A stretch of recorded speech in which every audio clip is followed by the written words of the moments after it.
An anthology on the bad, the short-lived, and the forgotten shows and events in television history. You are listening to It Was a Thing on TV.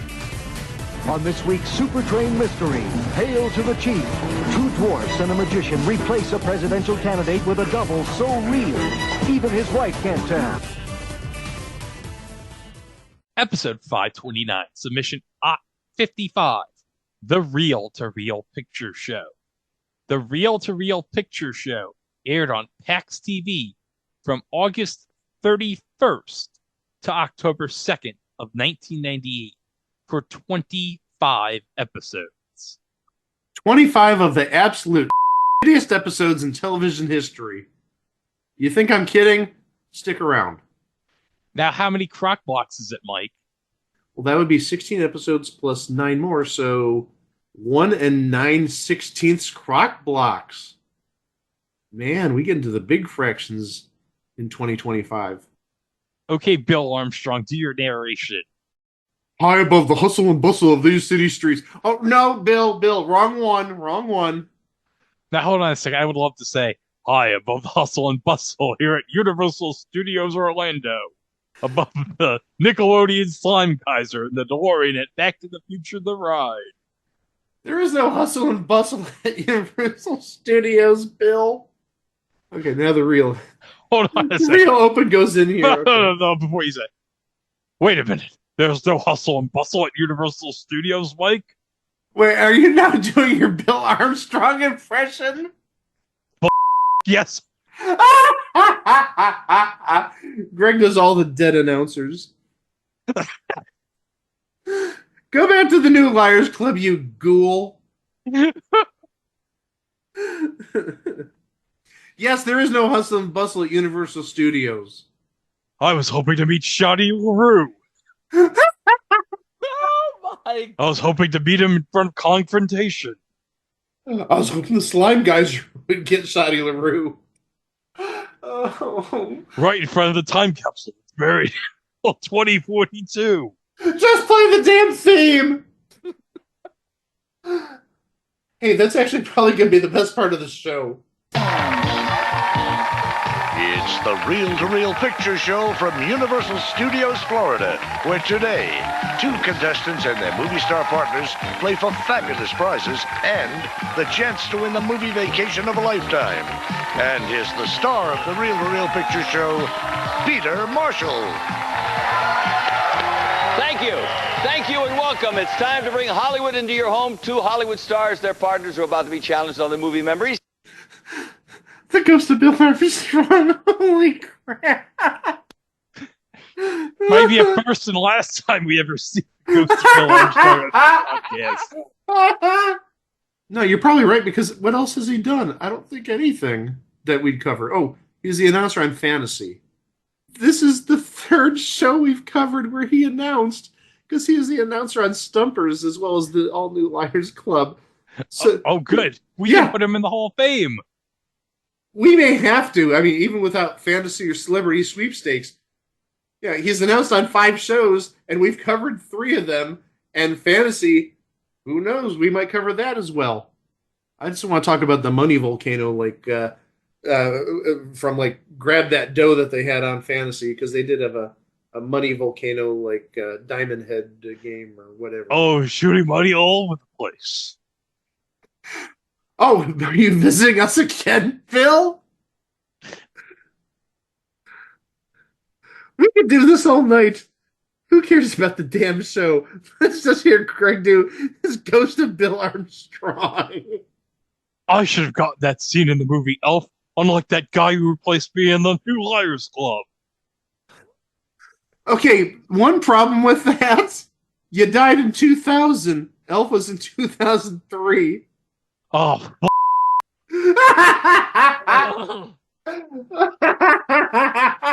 Nice try there, buddy. He died January 2nd of 2000. He may have died because of Y2K. Oh, holy crap. Everything's working. None of the planes crashed. And his heart gave out. Oh, I'm sorry. That's really sort of morbid, but it would be damn funny if it was... morbid. But it would have been really damn funny if it was true. Oh, hey, we're still talking about this show, I think, or whatever semblance of a TV show this is. This was the first day PAX TV officially launched, right? Correct, yes. So I remember this day pretty well. I remember they aired like the first episode of Eight is Enough with Mark Hamill. Remember, Mark Hamill was in the pilot of Eight is Enough. And then afterwards, they aired this. Boy, really debuting on a high note, I see. Eight is Enough, and then straight to Real Picture Show. And then from there, right down the drain. Woo! Splash. Right until Supermarket Sweep and Shop Till You Drop had to save it in 2000. And Hollywood Showdown. Let's not forget Hollywood Showdown. So this was based on a board game. But not just any board game. A Canadian board game. I'm sure Alan Thicke in his spare time played this all the time. Oh yeah, I definitely played this all the time. Alan, Happy New Year to you, sir. Oh, Happy New Year to you, Mike. So, Alan, did you ever think about getting the reel-to-reel picture show in Canada, pairing it up with Super Password A or whatever game shows that have the word A in it back in the day? Was there ever going to be a reel-to-reel A picture show or a reel-to-reel picture show? I was too busy hosting the all-new Three's a Crowd mic at this time. I wasn't thinking about making a Canadian version of the reel-to-reel picture show. That's a darn shame. Yeah. You could have talked about all those classic Canadian movies like... Well, there are none. Porky's, hello. Yeah, from Bob Clark. And you know A Christmas Story was shot in Canada, right? Christmas Story was primarily shot in Cleveland, I do believe. I know parts were done in Toronto, but I think most of it was done in Cleveland. Okay, so you know what? The real picture show. All the questions are going to be about the Canadian stuff from A Christmas Story and Porky's, and that's it. Now, hold on a second, Mike. You understand? Huh? Sorry to break kayfabe. I have to do this over again. He broke kayfabe? Now, hold on a second, Mike. You understand that they made a Degrassi movie, right? Called School's Out, where like all the kids from Degrassi, they all had like sex and did drugs. You didn't know this, Mike? Wait. Was this with Wheelchair Jimmy? No, this was way before Wheelchair Jimmy. Mike. This is OG Degrassi. Okay. Because remember, Wheelchair Jimmy is a grifter and a PDF file. So what's the difference between Wheelchair Jimmy and Drake in real life? A grifter and... Okay, never mind. Chico gets it. He's shaking his head. There you go. Thank you, Alan, for educating me. I didn't know there was a Degrassi movie from, I'm guessing since his OG Degrassi is probably like 1987 or so. Hey, you can't do that on television, do a movie? Maybe they had questions about that. We've got a whole category about moose in this round. Who doesn't love moose on? You can't do that on television. I was more of a Motormouth guy myself. Sure you were. So as we were saying, Greg, about this stupid show. We were talking about the first day of PAX TV.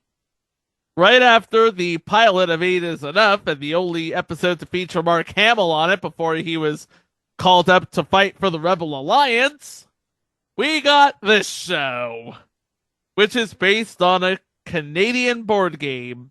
In fact, this show was built as a vehicle to sell that board game. Oh, yes. Your research doesn't have to come into play because they flat out had ads for it, like going into or out of commercial breaks. This is definitely, I don't want to say a ploy to sell board games, but they were trying to conquer the American market and it just didn't work. There's actually a game to be gleaned from this board game. We have two teams consisting of one contestant and one celebrity competed on a gigantic reel with 7 sub-reels, 6 of which had categories with questions ranging from 100 points to 250 points to 500 points, depending on the difficulty. The contestant pushed a button which randomly selected one of 6 categories and a point value. Then we get a question in that category. Get it right, you win the points. Get it wrong, no penalty. Then the second team repeats the process. Some of the questions were take-two questions. If the team got the first question right, they were then asked a second question related to the first for double the stakes. If they were wrong, they lost the value of the first question. So take-two is basically double or nothing. So in other words, it's just the double down bets on you bet your ass. Well, you either get 0 or you get the whole thing, or actually if you screw up, you lose that wager. And folks, if you don't have Game TV Go on Plex, and you have not seen one episode of You Bet Your Ass, you are missing out. Also, I'd like to point out that this is now 2 weeks in a row we've mentioned shows that are on the Game TV Go channel on Plex. After, 3 or 4 mentions of The Next Line last week? Boy, I can't wait to see how next week we're going to integrate Darren O'Brien's Go 8-Bit. Oh, we should. I love that show. That is an awesome show. It's a fun show, absolutely. But I think next week I'm doing both episodes, so I'm going to have to figure out some sort of way to work that in. That or maybe Ice Cold Cash. I don't know. So anyhow, back to this whole cluster muck. The round ends with each team getting 3 questions worth 300 points apiece, with the third question being a true-false question about the opposing team's celebrity. After this, the team in the lead got a small prize. Wait, they did questions about the celebrity? They did? Gosh, I can't wait to hear the question about Tom Poston that was used. Oh no. Out of the December 23rd, 1983 episode of what TV show did Tom Poston have an on-camera coma? I don't know. I had a coma. I can't answer that. Oh, no. It couldn't have been body language. You know, if Tom Poston was still alive, he'd sue the ever-living crap out of us. Well, it's a good thing he's dead. That way no one will ever have to sue us. Bill, what are you still doing here? Just get off the set. This is Johnny's domain. Get out. Oh, do I hear there's a new person I need to get a Christmas gift Oh to? no. Santa, you're supposed to be on a break. I'm supposed to be, but I know who's been a good boy and who's been a bad boy, and I hear the ghost of Bill Armstrong. Oh, Lord.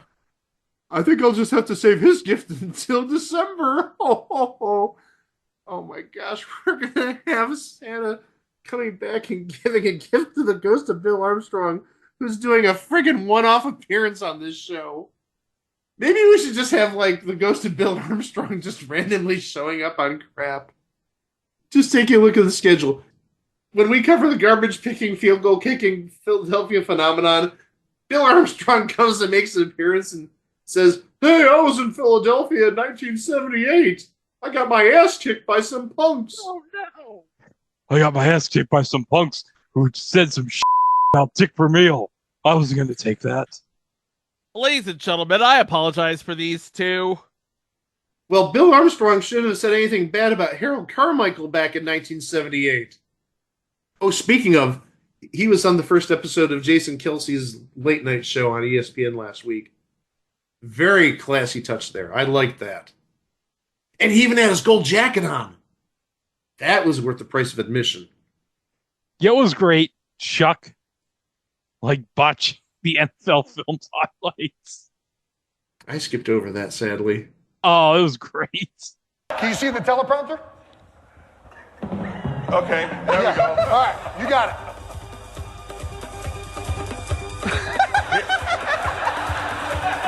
Grab your binoculars and take a close look, stud muffin. Here comes some smoked meat. Bo Nix rolling out, but honestly, who cares? I want to talk about how hot Joe Burrow is. I love that man's hair. Like you can tell he's conceited. He just seems like a really good person. Did you know he gave his whole life samurai swords for Christmas? Here's a field goal attempt. Oh, angry. Why does everybody let Joe down? Throwing a dime. Looking like $1 million. Oh, look how happy he makes his friends. I'm riding to die with Joe Burrow. No!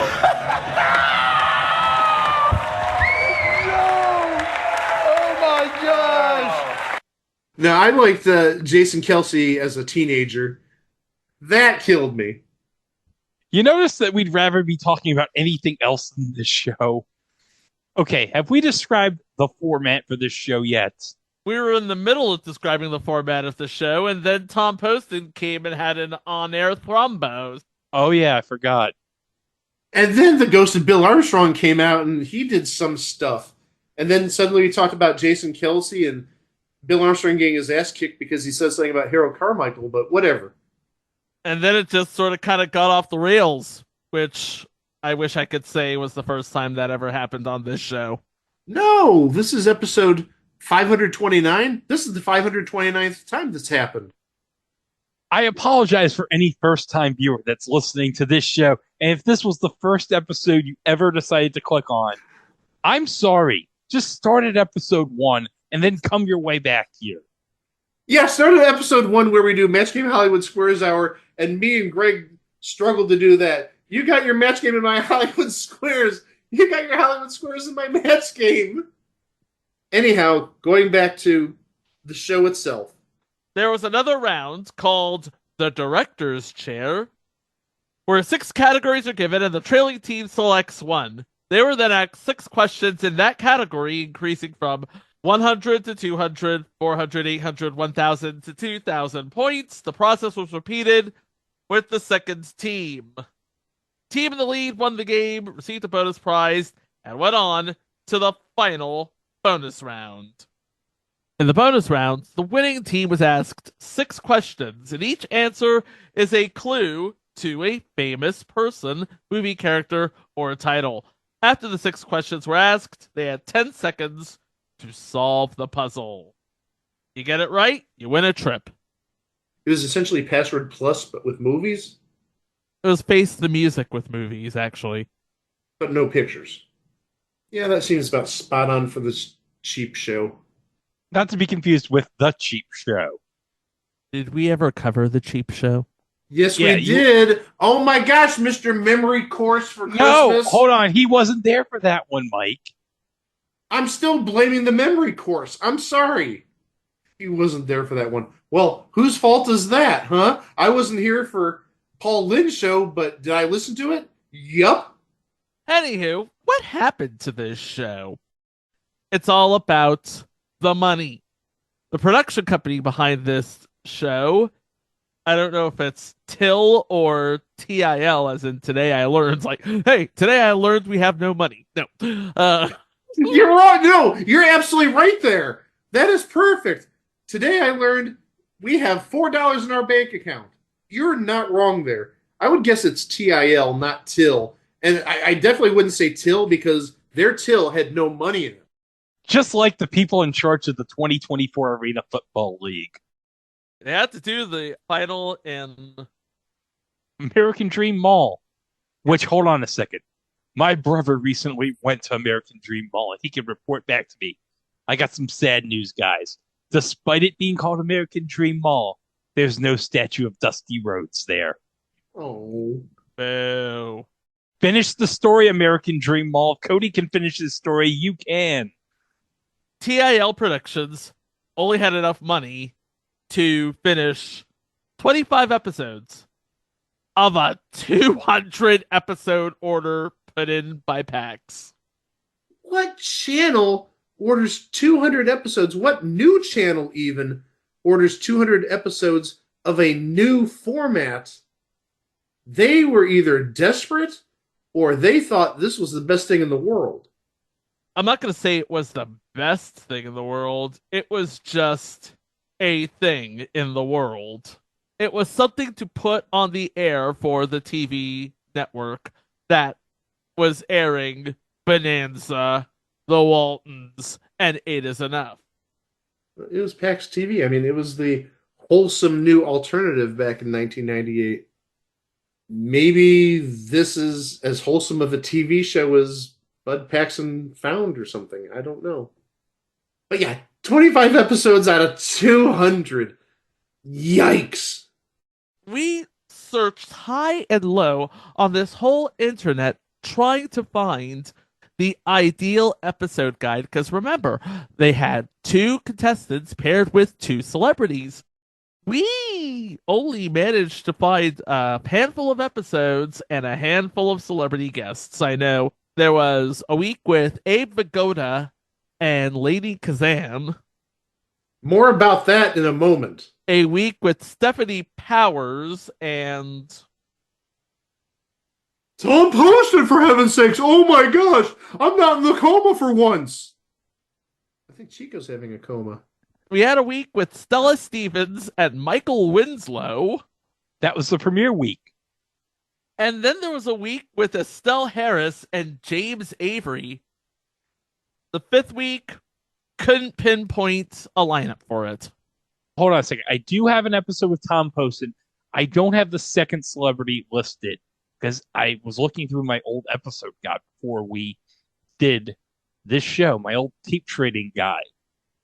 And I didn't list the second celebrity, but I believe it was Linda Blair who was the second celebrity. I could be wrong on that, but I vaguely recall Linda Blair being on the Reel to Reel picture show. I think that rates because I remember her being on that show. And also, with all due respect to the Reel to Reel picture show, they did not go for any celebrity that was, let's say, under the age of probably about, well, I'm looking at Linda Blair. Linda Blair would have been under 40 at that time. But most of the celebrities they had probably had their best days back in the 80s or even the 70s. When you talk about Abe Vigoda and Stephanie Powers and Tom Poston, with all due respect to all of them. I think James Avery would be the lone exception. Well, obviously, because he was just coming off Fresh Prince. And with Linda Blair as a celebrity contestant, she could have actually supplied one of the prizes to the contestants. She could have given them pea soup. Oh, that's goddamn gross. And actually, hold on a second. There is actually an entry on IMDb for Reel to Reel Picture Show, and so maybe we can fill some of the gaps in here. Linda Blair, like Greg mentioned, Patty Duke. These might be aired shows. It could be unaired shows. I don't know, but Patty Duke was on supposedly. Shelley Duvall. I remember Robert Hayes. It says here Robert Hayes. He was definitely on. I remember him. And then Stephanie Powers, Stella Stevens, Abe Vigoda. That's it in terms of celebrities listed, but we know Tom Poston was on and Lady Kazan was on. So maybe somehow we've got all the celebrities there, but now we have like 12 to 14 celebs. I don't know, but like I said, I can vouch that Robert Hayes was definitely on. I don't remember Shelley Duvall. I don't remember Patty Duke. So maybe they were scheduled to be on in like week 6, week 7. Who knows? With the handful of episodes that are on YouTube, I made an amazing discovery. What? Oh no, that means I got to create an amazing discovery intro for Chico. Well, let's hear the new intro for Chico. Now here's the host of Amazing Discoveries, Mike Klaus. And Chico Alexander. Lay this on us, Chico. There's an episode from the week with Abe Vigoda and Lainie Kazan on it. The player who is partnered with Lainie Kazan is a camera technician originally from Buffalo by the name of Ken Delosier. If you are a fan of the Adult Swim or if you're a fan of the podcast, we mentioned Ken Delosier before. He was one of the cooks on Too Many Cooks. Just one of the cooks. One of the 70 cooks that were in that episode, seemingly. He was the first cook. Well, he was Papa Cook. He was the dad. Thankfully, he probably gave the business to Will Dove, that pervert.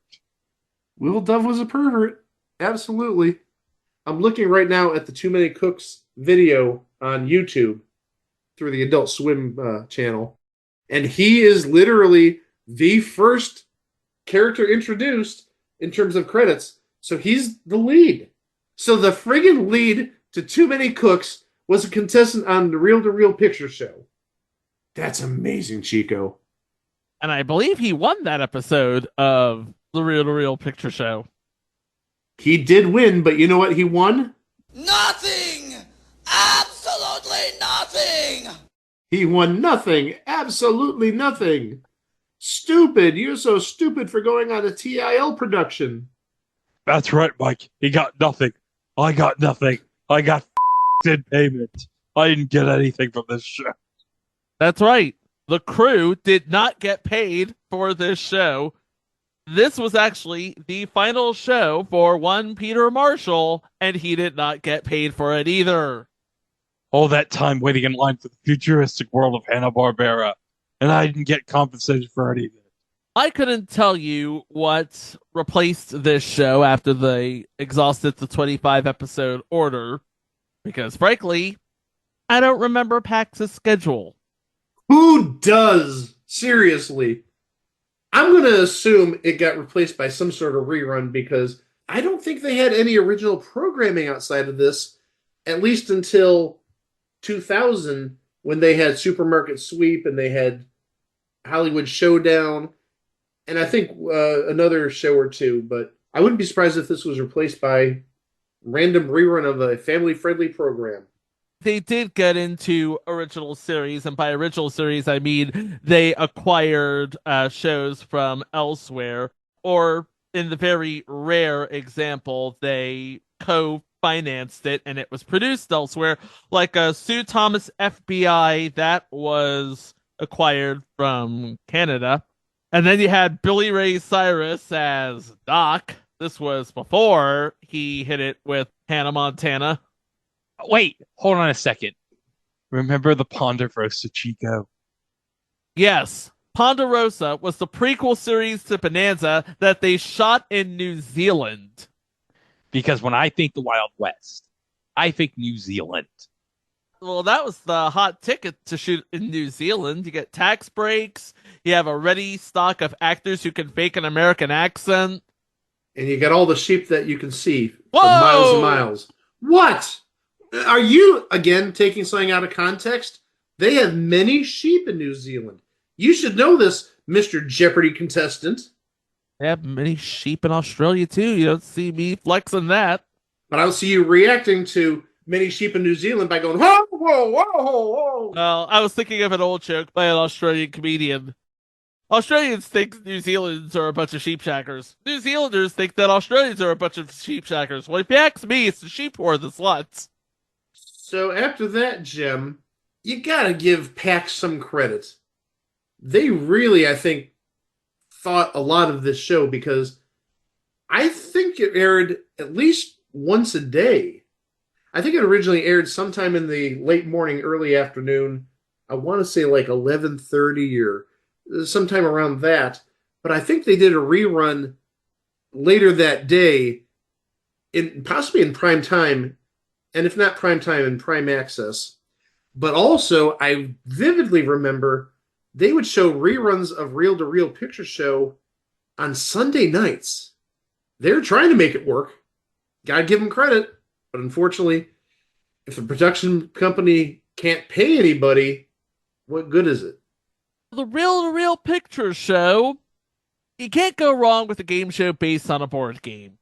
But somehow, this show did, even with the great Peter Marshall at the helm, and such Hollywood game players as Tom Poston and, well, Tom Poston. Ultimately, the Reel to Reel Picture Show faded to black as another thing on TV. Now, before we sign off, I should mention, we do have one minor addition to our socials. It's not really going to be a big thing, but hey, Chico, do you remember the Hive social page from 2022? Yeah, that was a big thing for like 2 hours. Yeah, given recent events, I think I might have to put that back active again, just in case, for a little while. You can find us at our website, itwasthathingontv.com, on Facebook at It Was a Thing on TV Podcast, and elsewhere at It Was a Thing on TV. You can find us on any podcast player, and we're also on YouTube, where you can subscribe to our channel to keep up to date with our releases, including what's coming up next time. We have my Money in the Bank pick. You mentioned it before, but back in 1982, one person proved that one man could make all the difference. 15 years later, 5 times the bodies, 5 times the difference? I guess we'll figure it out next time, right here on It Was a Thing on TV. For Greg, for Mike, I'm Chico. Thank you ever so much for listening. Please be kind to one another, and we will see you for the next one. Wow! While we're taking a short break, I thought it would be a great time to tell you some exciting news. Our producers have created a home version of the Reel Picture Show for all you film buffs out there. All the amazing bits of trivia on the game come from the game itself, believe it or not. It contains more than 12,000 questions and answers, more than any other trivia game, so that you and your families can enjoy the Reel Picture Show anytime you care to. Get one for yourself as a gift. Just dial the toll-free number you see on your screen, and you're on your way to hundreds of hours of fun, and thank you for your time.